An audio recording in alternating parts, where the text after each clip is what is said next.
La dégradation des acides aminés. Les étapes et réactions de l'élimination hépatique du groupement amine des acides aminés. Les acides aminés possèdent un groupement amine.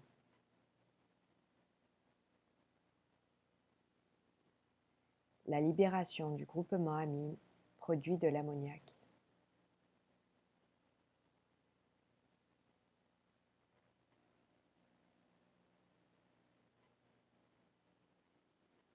L'ammoniac est toxique. L'ammoniac est toxique pour toutes les cellules et particulièrement les neurones.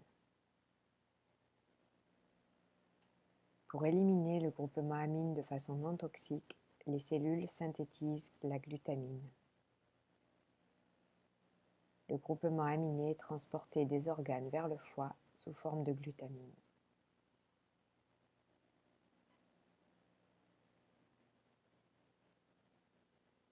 Réaction de transamination. La transamination est le transfert d'un groupement aminé d'un acide aminé vers un acide alpha-cétonique. La transamination produit un nouvel acide alpha-cétonique et un nouvel acide aminé.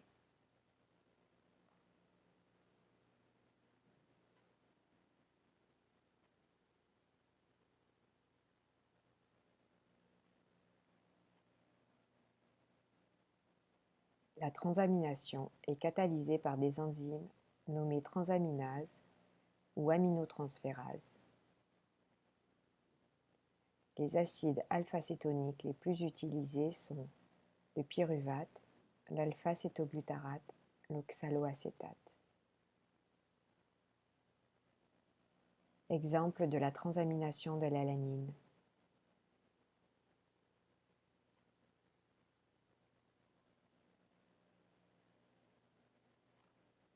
L'enzyme se nomme alanine aminotransférase ou alanine transaminase. Lorsque l'alpha-cétoglutarate est utilisé, c'est le glutamate qui est formé. Dans le muscle, cette réaction se déroule dans le sens de formation de l'alanine.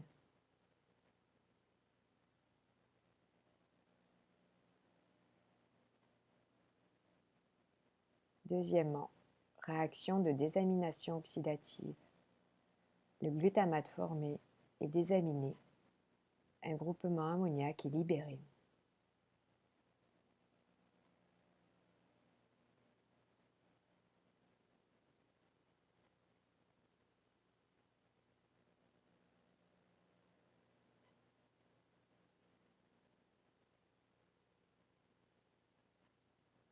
Une molécule d'ammoniac est libérée.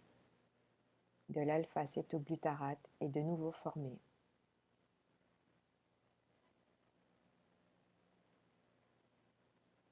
Troisièmement, réaction de synthèse de la glutamine.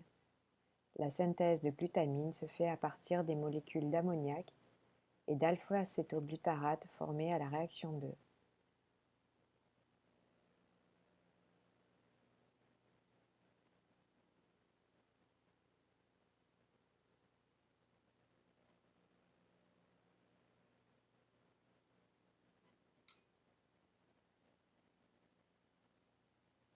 La glutamine formée dans les tissus extrahépatiques porte 2 groupements amines. C'est la forme de transport non toxique de l'azote vers le foie.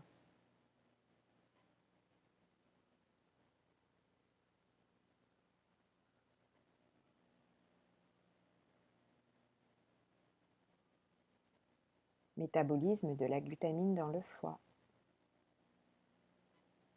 Dans les mitochondries hépatiques, la glutamine libère l'ammoniac grâce à une glutaminase.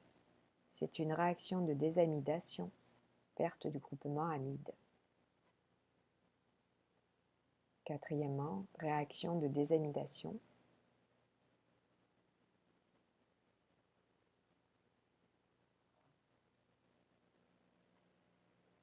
Le glutamate formé dans le foie va subir une réaction de désamination oxydative, semblable à celle qui se réalise dans les tissus extrahépatiques. L'ammoniac formé va entrer dans le cycle de l'urée.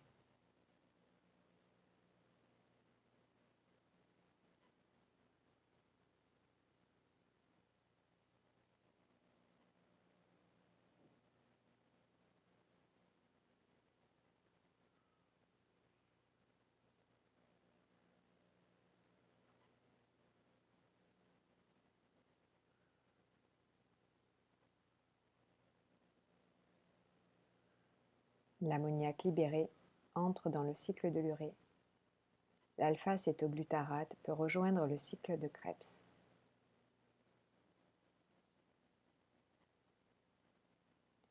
La molécule d'ammoniac hépatique est transformée en urée, non toxique et très soluble, par le cycle de l'urée. L'urée sera éliminée dans les urines.